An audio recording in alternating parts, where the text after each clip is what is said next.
we said it in the beginning of the little teaser. A high up official with the 49ers supposedly leaked to, it seemed like Jeremy Fowler.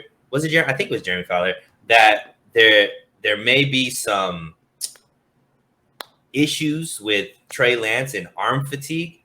He has kind of talked a little bit. Maybe this was more of a last year issue than a this year issue, but it is coming out right now. We do know Trey Lance hasn't thrown the ball a lot in college. He only averaged about 16 passes per game. Why do you think this is coming out now, Marco? And do you believe that this is going to be an issue throughout the season? I think I'm laughing right now as you're talking about it, right? Because it's the funniest thing ever, because I've spoke to people in the 49ers organization, and I spoke to other scouts and stuff that asking them around the organization, the league, hey, is this something that you guys are actually hearing from other people in the 49ers organization? And the person I heard from the 49ers organization, they laughed. They're like, dude, that's the funniest thing we've heard in a very, very long time. They're like, it's as funny as everyone's saying Mac Jones is a lock at number 3. People Wow.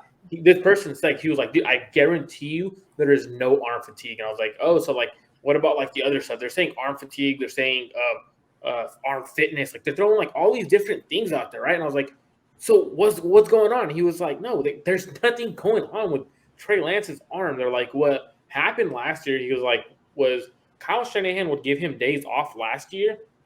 He goes, but it wasn't because he couldn't throw.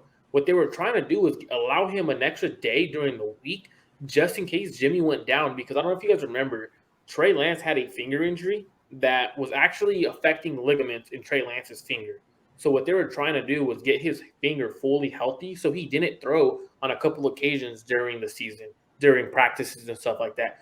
But from everything I've heard, even a scout that is within the NFC West but not with the 49ers, he said he's been speaking to someone in the 49ers organization and he was like, I have not heard that. All I heard is very, very high praise about Trey Lance's arm and how strong that arm is. He goes, so I don't know what these people were talking about.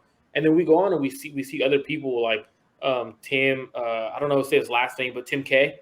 He came out and he was like, no, I spoke to someone as well.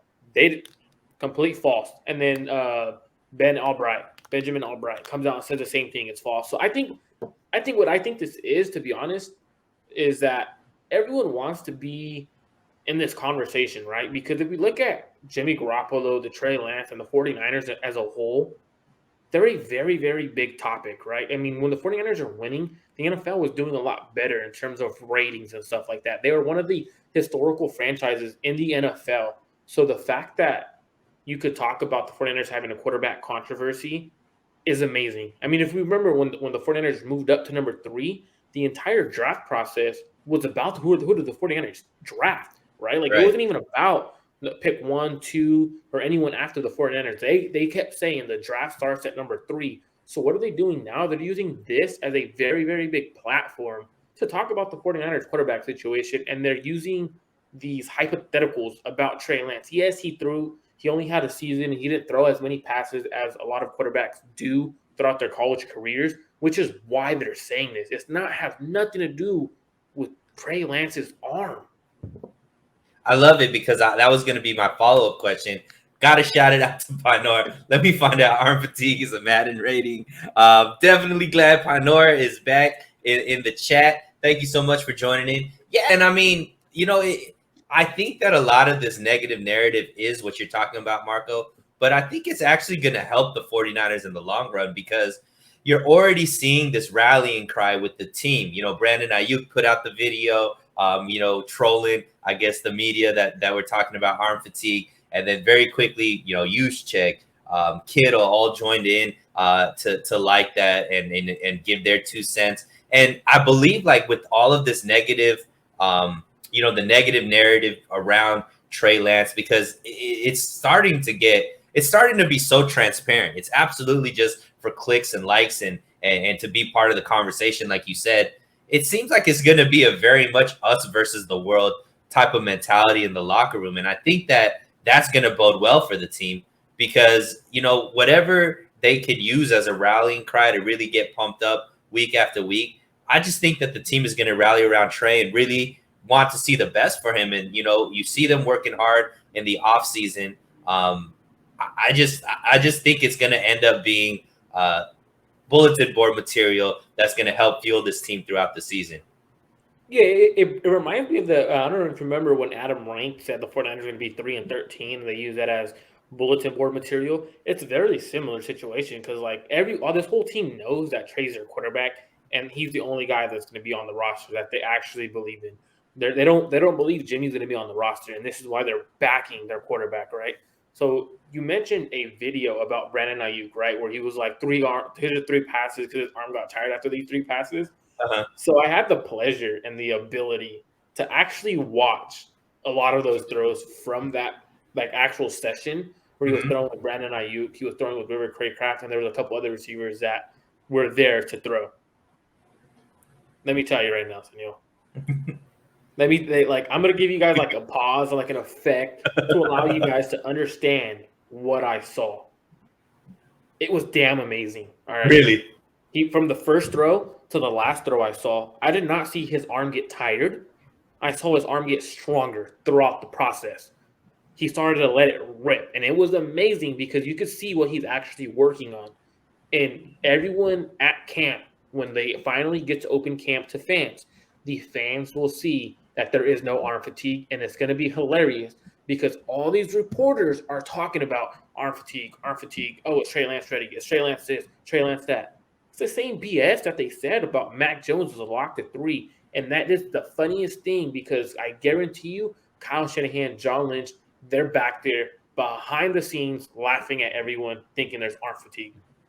Yeah, and I mean, it's not, and it's just like a narrative that's around the 49ers altogether, Marco. Like we're at that time where now everybody's putting out like their lists, right? Top 10 teams, top 10 this, top 10 that. 49ers have pretty much been snubbed on all of these lists, right? Some reporters don't even have the 49ers making the playoffs this year as one of the top 7 teams in the NFC. What like I think a lot has to do, my opinion is a lot has to do around what happened in that draft 2 years ago, where after everybody was, a lot of these big name reporters had Mac Jones a lot going at number 3. Kyle Shanahan kind of, rubbed it in their face. That's like, look, if you guys are running with the wrong narrative, I'm not going to get in your way. And I think that rubbed the media the wrong way. And I think this is like kind of coming full circle where now they're trying to get at Kyle Shanahan and this team. But if it's not that, what do you think it is that's causing? Because I do understand, okay, let's talk about the 49ers. Let's get them like as one of our topics.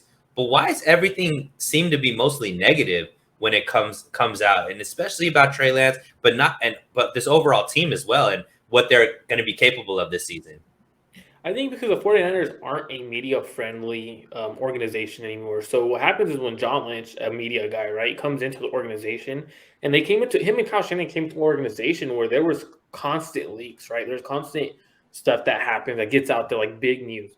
And the funny part is there's still leaks around the 49ers organization, right? Like it's not huge leaks. It's like leaks that aren't gonna drastically wow everyone, right? Like it's stuff that is actually okay for them to leak. Like they do it on purpose, right? They feed stuff.